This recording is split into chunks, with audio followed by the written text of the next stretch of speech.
Bon matin et bienvenue dans cette nouvelle vidéo. Aujourd'hui, on va passer 24 heures de lecture ensemble. On va voir tout ce que je peux lire en 24 heures. Alors, je vais pas faire 24 heures en mode ridaton sur une journée. Peut-être un jour, mais pas tout de suite. Donc, on va diviser ça sur plusieurs jours. Ce matin, vous l'avez vu, j'ai déjà commencé la meilleure journée de ma vie parce que on a été chercher un petit matcha, un petit café. Donc, voilà, je suis la personne la plus heureuse du monde, hein, les petits rien de la vie qui rendent très heureux, un petit matcha délicieux. Je vais donc vous présenter mes lectures en cours et les seuls livres que j'ai encore dans ma bibliothèque à lire. Parce que vous le savez, je suis pas le genre de personne à avoir une pile à lire ou alors une très grande pile à lire. Je pense que jamais je me retrouverai avec plus de 100 livres, voire même 50 livres dans ma bibliothèque que je n'ai pas lu et que je dois lire parce que j'ai l'impression qu'une fois que tu achètes un livre, que tu le mets dans ta bibliothèque, tu vas jamais y retourner si tu le lis pas directement ou dans les prochains jours ou les prochaines semaines. Donc c'est juste accumuler pour accumuler, ça m'intéresse pas. Je préfère du coup acheter et en plus ça me permet de pouvoir aller à la librairie beaucoup plus souvent. Un petit bonheur du quotidien. Bah voilà quoi, j'ai envie d'être heureuse tout simplement. Donc j'ai deux lectures en cours, vous les avez vues dans ma précédente vidéo. La première lecture que j'ai en cours, c'est L'adorable boutique de fleurs de Lily, qui est un petit feel good. C'est une forme de romance. On a parfois un dual point of view et on est sur une personne qui, suite à une promotion manquée, va vouloir refaire toute sa vie, réorganiser sa vie, quitter la ville, partir près de la mer, avoir une boutique de fleurs, quelque chose de plus lent, plus doux, plus simple, moins dans le train-train quotidien de métro, boulot, dodo, de la chaleur de la ville, etc. Du coup, je pense qu'il y a une petite romance qui va se dessiner, je pense qu'on le sent déjà assez. J'ai, comme je l'ai dit dans la dernière vidéo, un peu de mal à rentrer dans l'histoire. Ici, je suis un petit peu avancée, je suis à la page 73, mais j'ai l'impression que c'est le fait de la traduction française, parce que ça a été traduit, et je trouve que la traduction, elle matche pas, enfin j'aime pas trop, je sais pas pourquoi, mais ça rend pas si bien en fait en français. Je pense que ça aurait mieux rendu en anglais, mais en même temps je l'ai trouvé en seconde main, donc j'étais trop contente parce que je l'ai payé pas cher. Bon après c'était pas déjà un livre très cher, mais je l'ai payé 3 euros au lieu de 8,50 €. Donc voilà. Ma deuxième lecture en cours, vous l'avez vu aussi, c'est Les Mystères de Tante Dimity, et ça c'est le tome 3. Donc on est après la naissance des jumeaux de Laurie Shepherd, mais du coup là ça vous spoil un petit peu l'histoire. Donc je vais pas trop vous lire la quatrième de couverture parce qu'elle va un petit peu vous spoiler l'histoire si vous n'avez pas lu le premier et le deuxième.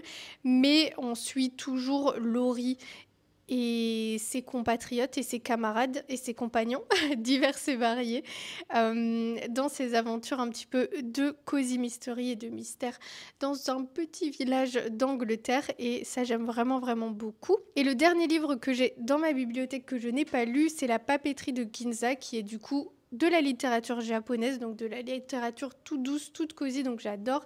Et ici ça tourne autour de l'écriture. Et c'est toujours un roman choral. Je pense que la plupart du temps, ça reste des romans chorales, les romans et la littérature japonaise. Et moi, ça, j'adore. Et donc, on va suivre plein de petits personnages, certainement, qui vont découvrir qu'avec l'écriture, on peut faire bien plus. Et ça, j'ai trop, trop hâte de le lire. Donc, on va déjà voir en 24 heures si j'arrive à lire ces 3 livres-là. Et si pas, on ira faire un petit tour à la librairie, du coup. Trop contente, et j'ai déjà quelques petites idées parce qu'il y a des séries que je dois un peu finir ou dans lesquelles je dois avancer. Donc on ira chercher peut-être, je dis bien peut-être, si je lis déjà ça en moins de 24 heures, on ira chercher de nouvelles lectures à la librairie, mais j'ai trop trop hâte. Donc je m'installe pour faire une des choses que j'apprécie le plus, c'est-à-dire lire. Et je vais commencer par l'adorable boutique de fleurs de Lily parce que c'est celui avec lequel j'accroche le moins. J'ai mon petit iPad à côté, on va set le timer 24 heures. Encore une fois divisé en plusieurs journées quand même. Et on va se mettre à la lecture. Je suis trop contente, j'ai pas lu ce matin. J'ai pas arrêté ce matin. Voilà, je devais faire plein d'administratifs, plein de calls et de choses comme ça. Tout ça, c'est fait. Normalement, c'est réglé pour aujourd'hui, je pense. Donc, je vais pouvoir me poser et lire. Et j'ai trop, trop hâte.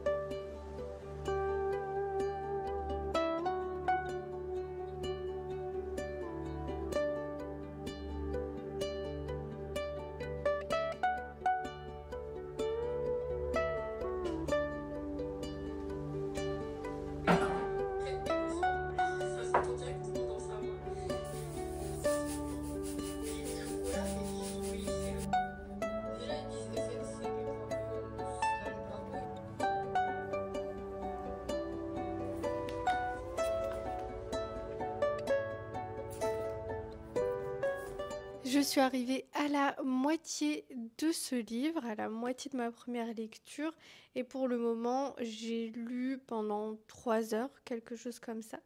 Il me reste 21h39 et 40 secondes à lire. Je vais faire une petite pause et puis je continuerai. Je pense que du coup, j'aurai peut-être fini cette lecture aujourd'hui déjà. Et du coup, bon, je vais continuer à lire pour la soirée. Je reviendrai vers vous plus tard, voire demain. Peut-être avec mon bilan de lecture par rapport à cette lecture qui est ok. Voilà, c'est sympa, c'est doux, c'est simple.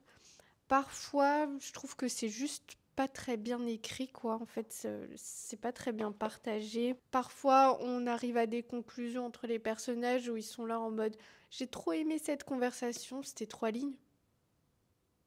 De quelle conversation tu parles?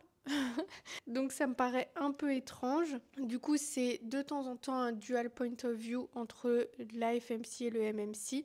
Dommage, moi je suis plutôt team Ben, mais du coup, ce sera Andy probablement parce que c'est lui qui a le dual point of view et non Ben. Voilà, peut-être que il y aura un intérêt pour Andy au fur et à mesure de l'histoire. En tout cas, pour le moment, pas trop. Mais voilà, ça reste assez sympa. En tout cas, la partie autour des fleurs est assez sympa, autour du fait qu'elle soit fleuriste. Je trouve l'endroit a l'air sympa, les personnages sont ok. Ils sont un peu beaucoup typiques des personnages, on va dire des catégories de personnages qui peuvent exister dans un livre. Mais voilà, c'est assez sympa de suivre cette petite aventure autour de la boutique de fleurs, mais sans plus. Pour le moment, vraiment sans plus.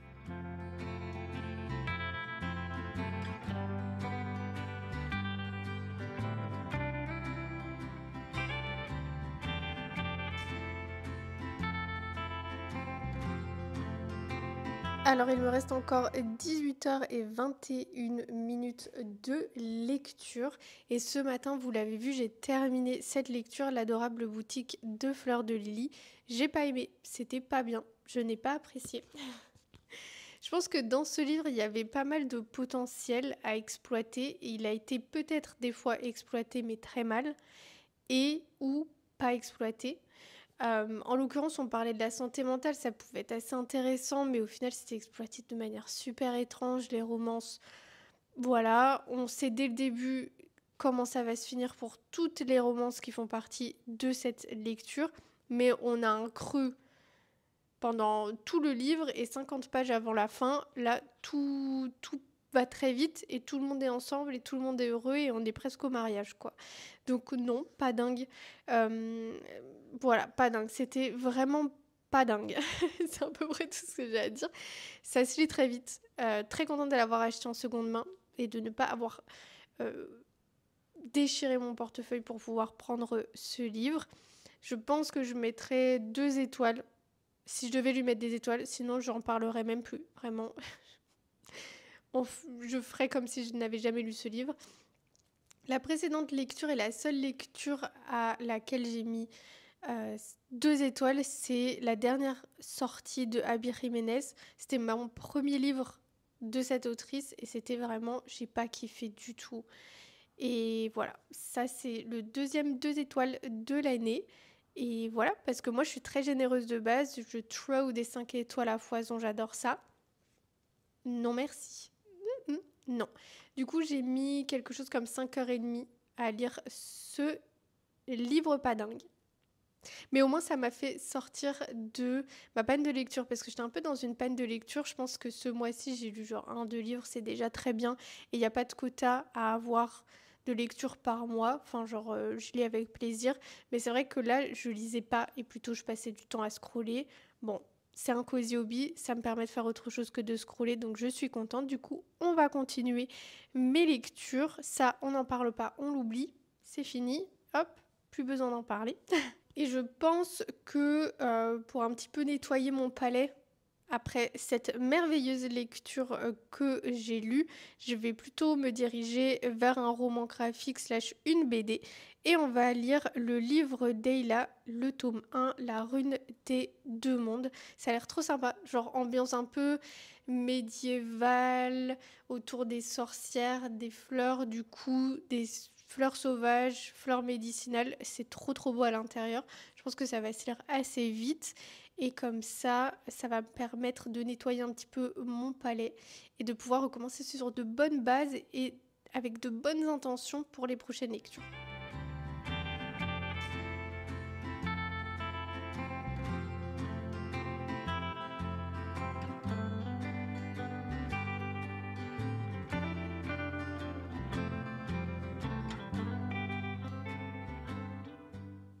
J'adore déjà, ça fait, je sais pas, j'ai lu 3 pages, j'adore déjà, le livre est magnifique. Et là, il y a une phrase où la personnage principale nous dit: Il n'est pas trop tard pour faire renaître l'harmonie entre toutes les espèces animales, végétales et magiques. Un aspect magique, j'adore, mais avec les sorcières, ça paraissait un petit peu évident. Et une harmonie entre tous les êtres vivants. Vous connaissez ma passion pour la nature, pour les êtres vivants et pour le fait de vivre bien. Donc là, ça me touche profondément. Donc genre, j'ai trop trop hâte. Mais excusez-moi, ça a l'air merveilleux. Et là, on continue par une légende, un peu une légende type les légendes de la création du monde et ce genre de choses-là.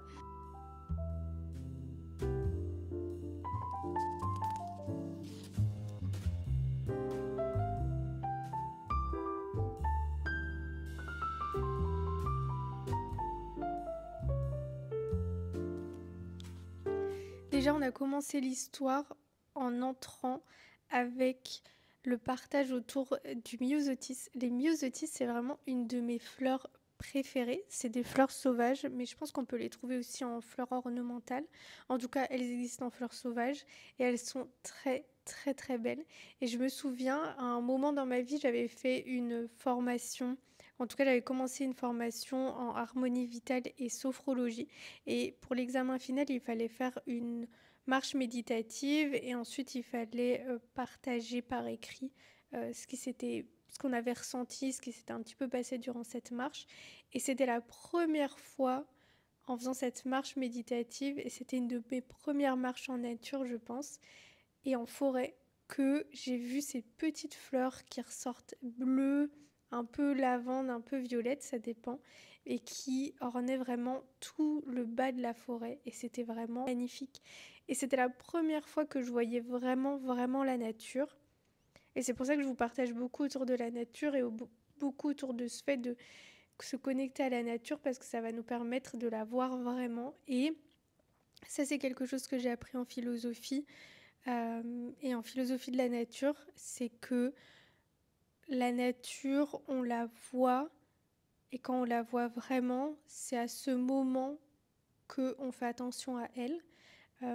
Dans cet esprit de la phénoménologie et dans cette idée de voir les choses pour la première fois, c'est la même chose avec les petites choses simples de la vie et les petits bonheurs du quotidien. C'est s'entraîner et entraîner son regard à voir les choses encore pour la première fois et pas simplement à s'habituer de la présence de tout ça et à se dire bah oui, la nature elle est là, elle nous entoure depuis toujours, elle était là même avant nous. Et on s'en fiche du coup, parce qu'on le voit quotidiennement, parce qu'on vit quotidiennement avec elle, parce que c'est là tous les jours. On n'a pas à s'inquiéter en fait. C'est comme ça a toujours été là, c'est là tous les jours, ça sera toujours là. Et c'est pas tout à fait vrai, surtout avec la présence des êtres humains. Et du coup, c'est important de faire cet exercice, de voir les choses pour la première fois et de continuer à voir les choses pour la première fois, parce que ça nous permet de ravoir et de faire renaître cette connexion avec les choses et de se dire qu'il n'y a pas à prendre pour acquis toutes ces choses qui nous entourent, tous les êtres humains qui nous entourent, les êtres vivants, la nature, la vie végétale, les actions de notre quotidien, nos routines et ce genre de choses-là, parce que peut-être qu'un jour elles seront plus là et il faut pouvoir les chérir comme si c'était à chaque fois quelque chose de nouveau. Et c'est vraiment ça qu'il y a derrière cette idée de voir l'exceptionnel dans l'ordinaire, c'est qu'on a tendance à toujours mettre en avant l'exceptionnel, évidemment parce que c'est quelque chose d'exceptionnel et c'est des choses qui arrivent très peu souvent, sauf que ces choses-là, elles arrivent très peu souvent. Et tout ce qui compose notre vie, bah, c'est souvent l'ordinaire. Et ça, on ne le met pas vraiment en valeur. Et ça devrait être mis au même piédestal et sur le même piédestal que les choses exceptionnelles de la vie. Parce que vivre au quotidien et vivre notre vie ordinaire et avoir ces choses qu'on prend souvent pour acquises, qui sont nos routines, avoir un toit sur sa tête, être en bonne santé plus ou moins, être entouré de nature, avoir la vie qui roule plus ou moins bien, bah c'est pas quelque chose qui n'est pas exceptionnel. Même si on s'est habitué à ces choses-là, ça reste quelque chose d'exceptionnel. Il faut juste entraîner son regard, son esprit, sa manière de voir les choses, de percevoir le monde et le monde qui nous entoure pour se rendre compte de ça. Et après, ça s'entretient très facilement de découvrir l'exceptionnel dans l'ordinaire et de voir toutes ces choses-là. Et là, je suis à un moment où il faut aller chercher des fleurs sauvages encore et je me dis, mais dingue, et on s'en rend pas compte. Et quand je lis, je me dis, oh les prêles, c'est vrai, les prêles, on dirait une petite forêt sous la forêt. Un petit bois un bois, et c'est vraiment merveilleux. Et c'est juste fou. Donc, la même chose qu'à toutes mes vidéos, la même chose que je vous répéterai sans cesse. Connectez-vous à la nature, regardez la nature comme si c'était une première fois.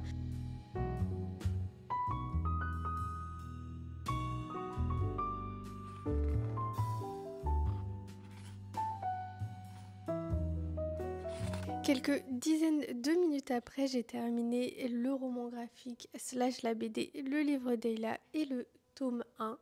Et j'ai vraiment adoré. C'est trop bien. Enfin, voilà, moi vous savez, tout ce qui parle de nature, j'adore énormément. Souvent, la nature, dans les livres ou dans la littérature, elle peut être alliée à la sorcellerie ou à la magie. Et ça, c'est aussi un univers que j'apprécie. Nature, magie, sorcière, tout ça réuni dans une petite BD avec beaucoup d'inspiration nordique, écossaise. J'aime énormément. Voilà. Il m'en faut pas plus, c'est validé. J'ai trop hâte de continuer cette série. Et voilà. J'aimerais bien aller chercher la deuxième. Peut-être qu'on peut faire ça ensemble, je ne sais pas. Il me reste encore 17h45 à lire. Là, je vais aller me faire mon lunch et puis on choisira ma prochaine lecture ensemble.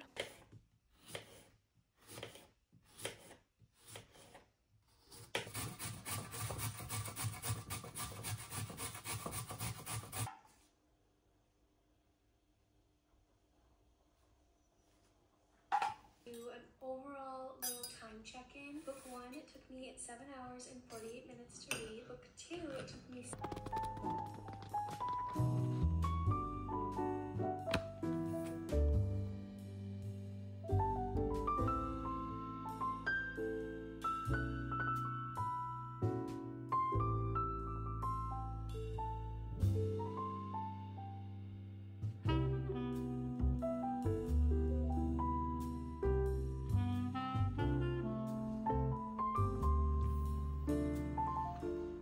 Petit bilan en cours de lecture, vous l'avez vu, ma troisième lecture de cette vidéo, c'est la papeterie de Ginza. J'aime beaucoup, déjà j'adore l'univers de la papeterie, je me souviens quand j'étais petite, quand j'étais genre ado / enfant, les endroits que je préférais c'était les librairies, les bibliothèques, les papeteries. Donc là, je suis trop contente d'avoir une histoire autour d'une papeterie. J'ai tellement envie de voir une papeterie comme ça, genre très grande où tu peux faire plein de choses. Mais c'est pas vraiment ce qu'il y a dans la région, ou dans ma région en tout cas, pas à ma connaissance.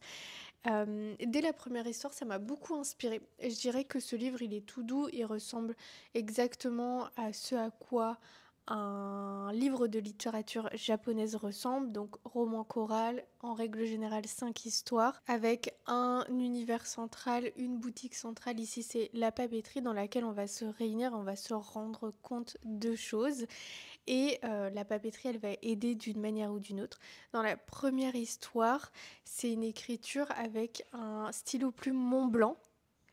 Et je me suis dit, j'ai pas vraiment forcément de souhait d'avoir un stylo plume Mont Blanc, mais ça m'a replongée dans mes secondaires où on avait l'obligation du coup d'écrire avec un stylo plume pendant quelques années.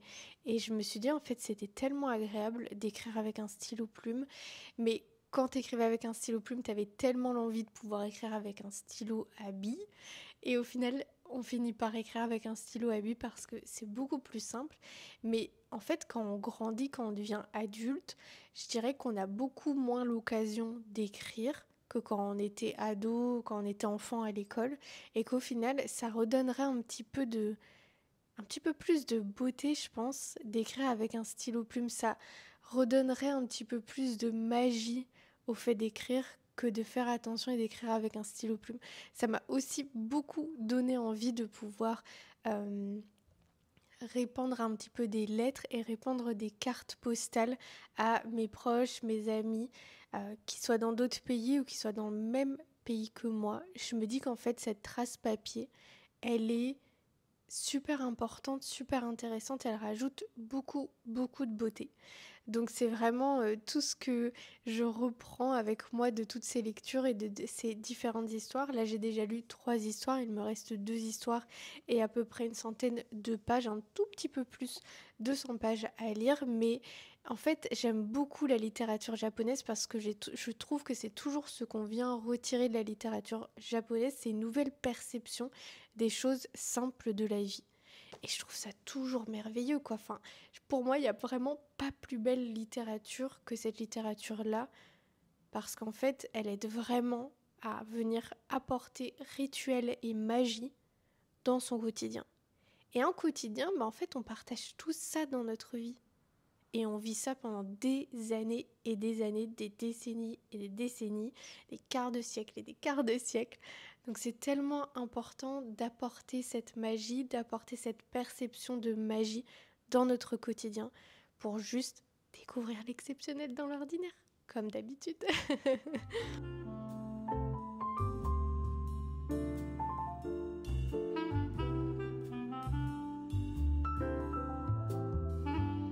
Après 5h30 de lecture, j'ai terminé La papeterie de Ginza et je pense que je mettrais quelque chose comme 3,5 étoiles sur 5. Ouais, 3,5 étoiles sur 5. J'ai bien apprécié, roman choral, 5 histoires, 5 personnes différentes, un lieu commun et plein d'éléments de la papeterie et de ce qu'on retrouve à la papeterie comme des cartes postales, des post-it, des carnets particuliers, ce genre de choses-là. Donc j'ai vraiment, vraiment bien apprécié l'univers et les histoires étaient assez sympas et assez intéressantes, mais l'univers en particulier et tout ce que nous aussi, en tant qu'être humain lambda, on peut avoir en accord et en importance pour les éléments de la papeterie. En tout cas, moi, ça a toujours été, comme vous le savez déjà maintenant, un endroit que j'ai adoré. Et j'ai toujours eu des carnets, j'ai toujours eu des bics, j'ai toujours eu des post-it, des blocs-notes, ce genre de choses-là. Donc ça me parle beaucoup. C'est tout doux, comme d'habitude, comme dans la littérature japonaise. Moi, je vous le conseille si vous n'avez pas encore lu ce livre-là et si vous avez déjà beaucoup lu de la littérature japonaise, c'est une belle addition en tout cas. Donc voilà, j'ai mis 5h30 à lire ce livre. Il me reste un peu plus de 12 heures de lecture encore à faire. Donc on va passer au prochain livre. Et les prochaines heures vont être dédiées au 3e tome des mystères de Tante Dimity. Donc on a un livre autour de 400 pages, un petit peu en dessous de 400 pages. Et là, je l'avais déjà commencé, vous l'avez vu dans ma dernière vidéo. J'avais lu 40 pages. Et il n'y a même pas vraiment 40 pages de texte non plus dans ces 40 pages. Donc on va pouvoir bien le continuer et découvrir un petit peu plus de ce mystère et du mystère qui se cache dans ce tome-ci.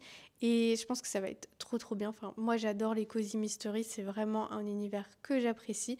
Et je suis vraiment tombée amoureuse des mystères de Tante Dimity et de tout l'univers qu'il y a autour. Je trouve ça trop trop fun, les personnages sont trop trop sympas. C'est toujours une belle aventure et c'est toujours une belle histoire dans laquelle se plonger et s'évader. Donc j'ai trop trop hâte de continuer ma lecture.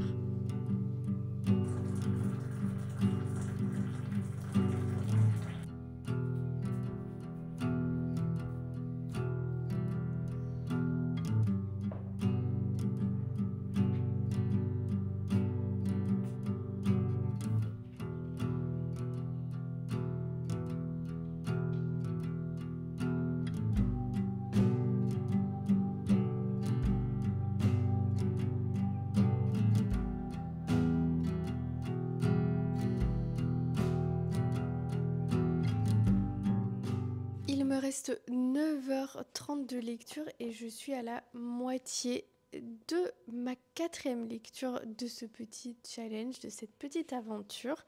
J'aime beaucoup, ça se lit très vite, ça c'est vraiment quelque chose que j'adore et c'est toujours plein de mystères entremêlés dans des mystères, enfin c'est vraiment rarement, je pense, je me suis dit que c'était prévisible ce qui se passait. Après là encore une fois, je suis qu'à la moitié du livre, donc je suis encore au moment où on fait l'enquête et où on cherche le tout, mais je trouve que jamais on se doute de ce qui va se passer. Il y a toujours plein d'éléments qui viennent s'ajouter, qui sont très intéressants et qui rendent l'histoire très intéressante et les histoires en règle générale très intéressantes, donc j'aime beaucoup. Je vais continuer ma lecture. Je peux pas trop vous en raconter en fait sur cette lecture parce que très vite je vais vous donner plein de petites spoils en fait et c'est pas l'objectif non plus, mais du coup même au début si vous n'avez pas commencé l'histoire je peux pas trop vous en parler, mais on se retrouve dans le cottage, dans la petite ville et on va y rester pour cette enquête. Pour cette recherche, on va y rester et plein de personnes vont nous entourer et vont venir donner leur petite main à la pâte pour découvrir ce qu'il y a à découvrir. Donc c'est assez intéressant parce qu'on a encore davantage cet esprit petite ville, petit village même anglais, cottage, nature, ce genre de choses-là. Donc c'est plutôt pas mal. J'aime beaucoup l'univers Small Town, ça je l'aime dans mes romances, je l'aime dans mes fantaisies, je l'aime dans mes cozy mystery, c'est toujours quelque chose de trop chouette. Donc voilà, je vais continuer ma lecture. Cette semaine il n'a pas fait très beau donc on ne s'est pas retrouvé à l'extérieur, mais bon, mon endroit de prédilection pour lire ça reste chez moi quand même si j'adore être en nature ou j'adore être au café. Je pense qu'en vue du nombre d'heures qu'il me reste, étant donné que j'ai lu la moitié en 2 heures de ce livre, on ira demain chercher une nouvelle lecture pour terminer cette aventure. Donc j'ai trop hâte. Je sais pas trop quelle lecture me tente. J'ai quelques petites idées, mais ça dépend un petit peu. Mais j'ai hâte de découvrir ça avec vous. En attendant, je me pose tranquillement et je continue ma lecture.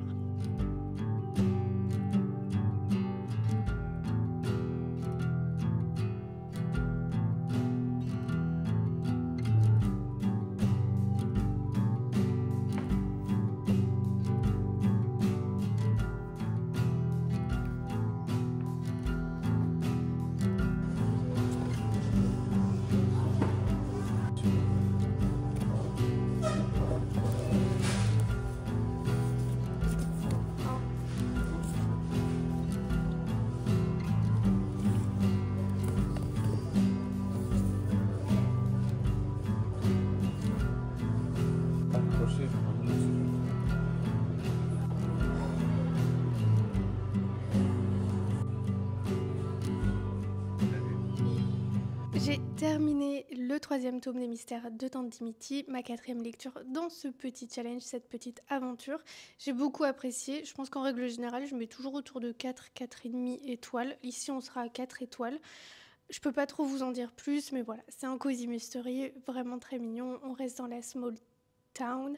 C'est super agréable à lire. On découvre plein d'autres personnages et plein de nouveaux personnages et plein de personnes qui habitent dans la small town.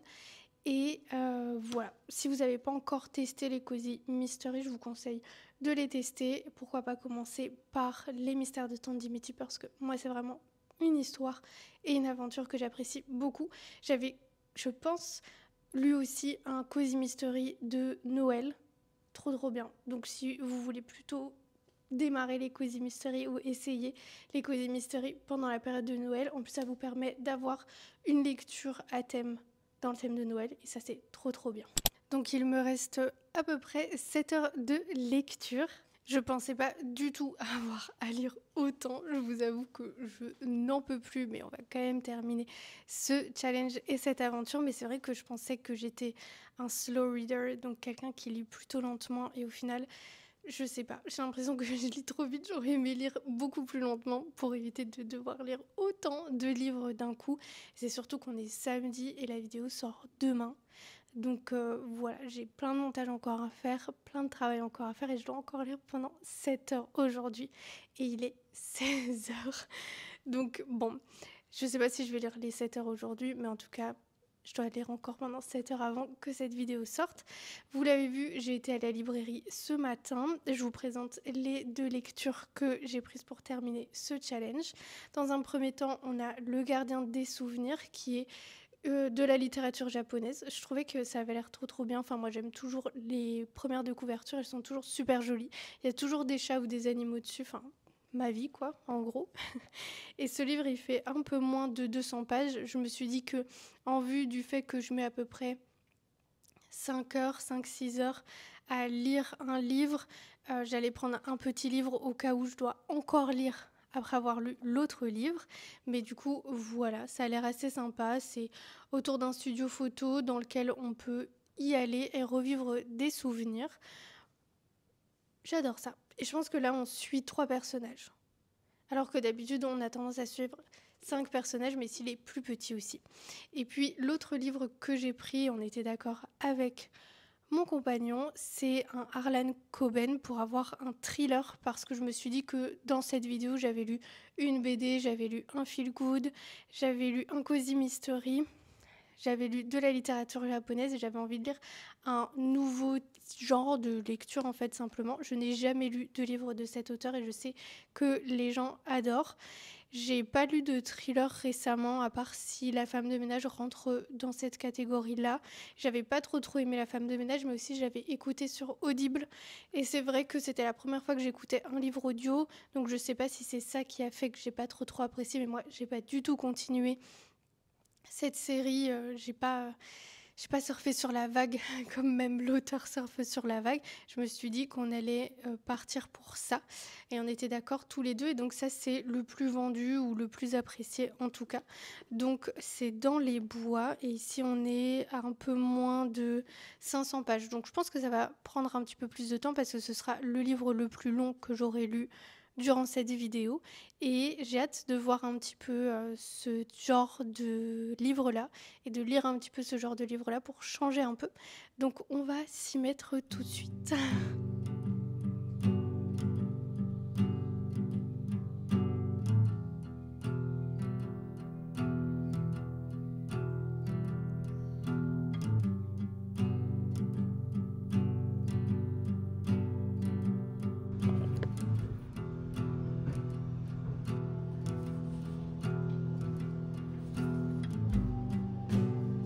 Alors je suis à peu près arrivée à la moitié du livre, je suis à la page 267 sur un petit peu moins de 500 et il me reste encore 1h30 de lecture mais j'aime beaucoup, je suis très prise dedans. J'ai hâte de découvrir les tenants et les aboutissants et c'est vraiment plein de tenants, plein d'aboutissants donc c'est vraiment super. Pour pas spoil, je vais lire la 4e de couverture. Donc je lis bien Dans les bois de Harlan Coben et on est sur Paul Copeland a mis 20 ans pour accepter l'idée que sa sœur, comme 3 autres adolescents cette nuit-là, est morte assassinée dans le camp de vacances du lac Charmaine. Même si 2 corps seulement ont été retrouvés dans les bois, les chances de revoir Camille vivante se sont évanouies avec le temps. Aujourd'hui, Paul est à la morgue et c'est tout son passé qui lui saute à la gorge. Devant ses yeux, un espoir fou, le cadavre d'un homme, l'autre adolescent porté disparu. Voilà, c'est à peu près ça l'histoire et c'est à peu près ça qui se dessine petit à petit dans ce livre et j'aime beaucoup. C'est vrai que j'ai vraiment pas l'habitude de lire des thrillers et là je suis vraiment prise dedans. Ça se lit très facilement, ça se comprend très facilement et on a très vite envie de connaître la suite. Donc voilà, je vais continuer ma lecture et bientôt j'aurai terminé ce challenge de 24 heures de lecture avec moi. Donc je pense pas que je finirai ce livre en 1h30 puisqu'il me reste encore la moitié. Et certainement pas, je n'irai pas l'autre livre que j'ai acheté, mais trop contente d'avoir découvert cet auteur et d'avoir découvert un petit peu plus ce genre et de lire ce genre en dernier livre de ce petit challenge, de cette petite aventure.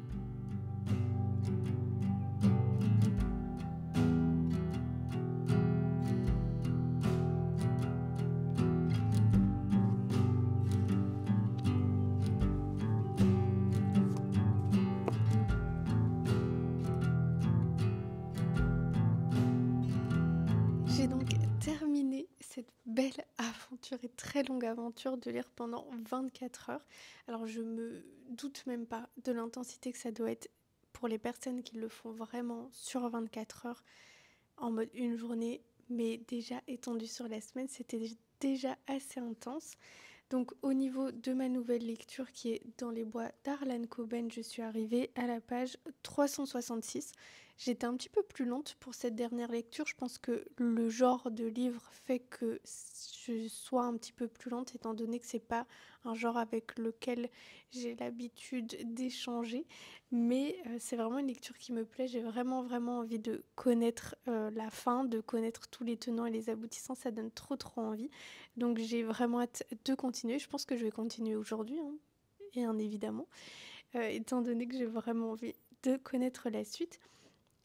J'ai fait le petit topo pour vous dire combien de temps j'ai mis à lire tous les livres que j'ai lus dans cette aventure, dans ce challenge. Donc on va venir faire le petit topo. Alors pour le premier livre que j'ai lu dans ce challenge, qui est l'adorable boutique de fleurs de Lily, j'ai mis 5h38 à lire ce livre. J'ai mis 2 étoiles, j'apprécie pas du tout, je recommande pas, je préfère faire genre que je n'ai jamais lu ce livre, très contente de l'avoir acheté en seconde main. Le deuxième livre que j'ai lu, c'est une BD / un roman graphique. J'ai mis 37 minutes à lire ce livre. J'ai été chercher, en tout cas dans la volonté de chercher le deuxième volume, le deuxième tome, mais je ne l'ai pas trouvé. J'étais trop déçue, donc je vais voir si je peux me le procurer parce que j'ai vraiment envie de connaître la suite et je trouve que cette BD / roman graphique est vraiment magnifique, donc j'ai envie de continuer. Troisième livre que j'ai lu, c'est La papeterie de Ginza et j'ai mis 5h30 pour lire ce livre. Je le recommande si vous avez l'habitude de lire de la littérature japonaise et que vous avez envie d'en lire davantage. Si pas, c'est pas le premier que je recommande si vous avez envie de côtoyer un petit peu plus ce genre. Je recommande toujours les Michiko Aoyama que j'avais adoré et que c'est vraiment ces livres-là qui m'ont fait entrer dans cette littérature-là. Donc voilà, là je pense que j'avais mis 3,5 étoiles, quelque chose comme ça. Pour le quatrième livre que j'ai lu, c'était le 3e tome des mystères de Tante Dimity. J'avais mis presque 6 heures à le lire. J'avais vraiment apprécié, j'adore toujours ces cozy mystery là. Ils sont vraiment sympas. Si vous avez envie de découvrir ce genre, n'hésitez pas à commencer avec ce genre de cozy mystery ou alors comme je vous l'avais partagé avec ceux de Noël que moi j'avais beaucoup apprécié. Si vous avez d'autres cozy mystery que vous aimez, n'hésitez pas à me les partager en commentaire. J'avais mis 4 étoiles, je pense, quelque chose comme ça. Très apprécié, je recommande toujours. C'est une chouette aventure, ça se lit très vite. Et moi, j'en suis toujours étonnée des résultats et des découvertes. C'est jamais ce à quoi j'aurais pensé, donc j'adore. Et le dernier livre que j'ai lu et pas terminé, c'est celui-ci. J'ai mis presque 7 heures à lire presque 400 pages. Je pense que voilà, ça commence à être long, je pense, de lecture cette semaine. Mais voilà, j'ai quand même avancé et j'ai quand même envie de le terminer aujourd'hui. D'ailleurs, la vidéo que vous regardez à ce moment précis, ce passage, je l'ai vu exactement le jour où je dois publier cette vidéo. Donc, je vais aller mettre au montage directement. En tout cas, ce challenge m'a permis de sortir de ma panne de lecture parce que j'avais, comme je vous l'ai déjà partagé, pas beaucoup lu de livres ce mois-ci, mais j'avais surtout perdu comme cette habitude de lire et je préférais passer mon temps à scroller, à faire ce genre de choses-là. Ici, j'ai lu 5 livres, donc je pense qu'on a rattrapé déjà le quota habituel. Et en plus de ça, maintenant c'est redevenu une chose que j'ai envie de faire tous les jours et que je préfère faire à la place de scroller. Donc moi, je vous conseille de faire ce challenge. Je vous partage sincèrement qu'il est quand même assez intense et que c'est mieux peut-être de le partager sur plusieurs jours, mais même plusieurs semaines, je dirais, pour observer combien de livres vous pouvez lire en 24 heures. En tout cas, c'est un bon moyen pour sortir d'une panne de lecture. Mais il y a aussi d'autres moyens de sortir d'une panne de lecture, comme de lire certains bons livres. D'ailleurs, je peux vous partager ça peut-être en contenu court sur les réseaux sociaux. Comme d'habitude, vous avez toujours tous mes liens en description pour rejoindre le book club. D'ailleurs, on est occupé de choisir la nouvelle lecture pour le mois de juillet. Et il y a plein de trop chouettes lectures dans le sondage. Donc n'hésitez pas à regarder dans la barre d'infos pour nous rejoindre et pour venir partager une lecture tous ensemble en juillet. Et vous avez aussi mes réseaux sociaux, Instagram, où je vous partage un petit peu plus au quotidien et où je peux vous partager une petite publication courte pour vous partager les livres qui m'avaient fait sortir d'une panne de lecture. Bref, dans tous les cas, j'espère que ce nouvel épisode d'un journal slow et cosy, mais plus orienté vers un challenge 24 heures de lecture, vous aura plu. Je vous fais des gros bisous et je vous dis à très vite dans une prochaine vidéo. Bye!